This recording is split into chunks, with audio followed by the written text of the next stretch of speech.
2025 আন্তর্জাতিক গাণিতিক অলিম্পিয়াডে ভারতের দুর্দান্ত সাফল্য, কিন্তু পশ্চিমবঙ্গের অংশগ্রহণ কোথায়? অস্ট্রেলিয়ায় অনুষ্ঠিত 66তম আন্তর্জাতিক গাণিতিক অলিম্পিয়াডে ভারতের 6 সদস্যের দল নজরকাড়া সাফল্য অর্জন করেছে। 110টি দেশের মধ্যে ভারত 7ম স্থান অর্জন করেছে, যা এক বিশাল গর্বের বিষয়। এবার ভারত জিতেছে 3টে স্বর্ণপদক, 2টি রূপপদক ও 1টি ব্রোঞ্জ পদক।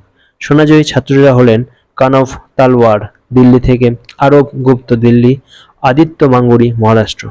রৌপ্য পদক পেয়েছেন আরবেল George Matthew, Adish Jain. Bronze পদক পেয়েছে অরিজিৎ মানস দিল্লি থেকে। ভারতের রেকর্ড করা স্কোর। এবছর ভারত আর আইএমও ইতিহাসে সর্বোচ্চ সম্মিলিত স্কোর অর্জন করেছে 252-র মধ্যে 193। 1998 সালের পর এবার দ্বিতীয়বার ভারত 3টি সোনা জিতল। গত বছর 2024 ভারত ইতিহাস সৃষ্টি করেছিল 4টি সোনা জিতে।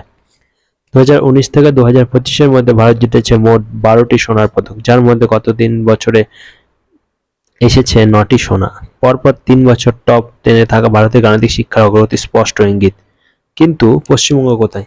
এই অসাধারণ অর্জনের মধ্যেও একটা বিষয় চোখে পড়ে। পশ্চিমবঙ্গতে কোনো ছাত্র বা ছাত্রী এই দলে অংশ নয়। বাংলার গাণিতিক ঐতিহ্য বহু পুরনো হলেও আজকের দিনে সেই ধারাবাহিকতা রক্ষা করতে আমরা ব্যর্থ হচ্ছি কেন? শুধুমাত্র স্কুলের সিলেবাস শেষ করলে আইএমএর মতো প্রতিযোগিতা জেতা যায় না। আইএমএর প্রশ্নগুলি শুধুমাত্র বইয়ে পড়া নয়, বরং গভীর যুক্তিভিত্তিক চিন্তা, algebra, number theory, combinatorics and geometric পারদর্শিতা প্রয়োজন।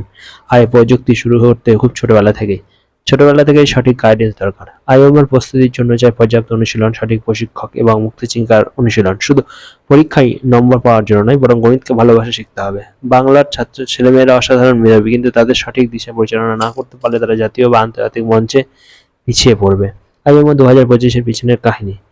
এই প্রতিযোগিতার জন্য ছাত্রদের প্রস্তুত করা হয়েছিল চেন্নাই ম্যাথমেটিক্যাল ইনস্টিটিউট।